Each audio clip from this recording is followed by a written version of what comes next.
Yes, sir. I don't read much, as you know. I don't really have the time. I pick up a book now and then, a few magazines. Are you listening? Yes, I'm listening to you. Recently, I've come across several articles on husbands and wives.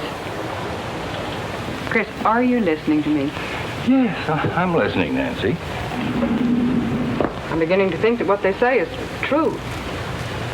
Well, I don't know what it is you've been reading, dear. There comes a time in a marriage when husband and wife no longer have anything to say to each other. And it seems in the last few days or so, you have had nothing to say to me. Oh, Nancy, that is not true. Since Grandpa went out, I don't believe you've said a dozen words. Well, dear, there's a time when a man has things on his mind. I'm no different from anyone else. Do you know how often I asked you if you knew where your father went tonight? No, dear. At least 3 times. Nancy, you said something about stopping by to see Mrs. Kopecki. What difference does it make where he went? Chris, if there's something on your mind, I want to know what it is.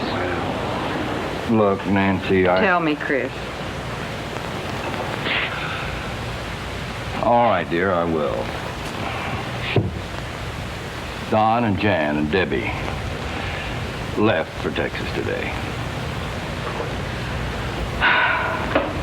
You knew they were going. Yes, I knew they were going. I didn't know when they were going, but then when I found out, well, they might as well have gone to Texas weeks ago, as much as we've seen them. What did Don have to say? Not a thing to me. Do you mean to tell me that he left here without even telling you that he was going? That's right. Well, how did you find out? Judge Lowell told me. Don phoned Judge Lowell and thanked him for everything he'd done for him. Judge told Don that if he ever changed his mind, there'd always be a place in the firm here for him. Well, that was nice of the judge, wasn't it? I'm sure it fell on deaf ears. Don's mind is made up, and I'm sure that it's been made up for a long, long time. Evidently, Don is cutting himself off completely from you and me and the rest of the family. Why, not even to phone before he left. Just from you and me, Nancy, not from the rest of the family. I know how you feel, Chris. I'm so terribly sorry, but it's my fault. Oh, dear. Not entirely. No matter what you say, it's not going to make me feel any better. Well, Nancy, maybe in time. Well, Chris, there must be something I can do to straighten this out, something to bring them back to us.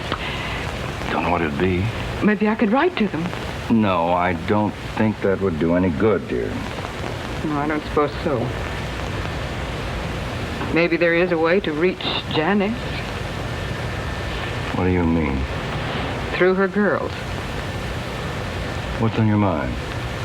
You said that Don and Janice and Debbie had gone to Texas. Yeah, that's right. Well, Alice hasn't gone. She's still nearby. She's living on campus. Maybe we could get her to come into this home. Something that I have failed to do heretofore. Well, she's in her 2nd year at the university. I don't know whether she'd be interested in coming here, dear. Well, in a few weeks, it's going to be Thanksgiving. I don't think she'd want to go all the way to Texas for the few days that she'd have for vacation. We could invite her here. I don't know that she'd come, but at least we could try. Do we have enough room? We'll make room. I've always liked Alice. We all did. Do you think I'm being too obvious? I suppose so, Nancy, but I don't think that makes any difference right now, because you're trying to mend fences.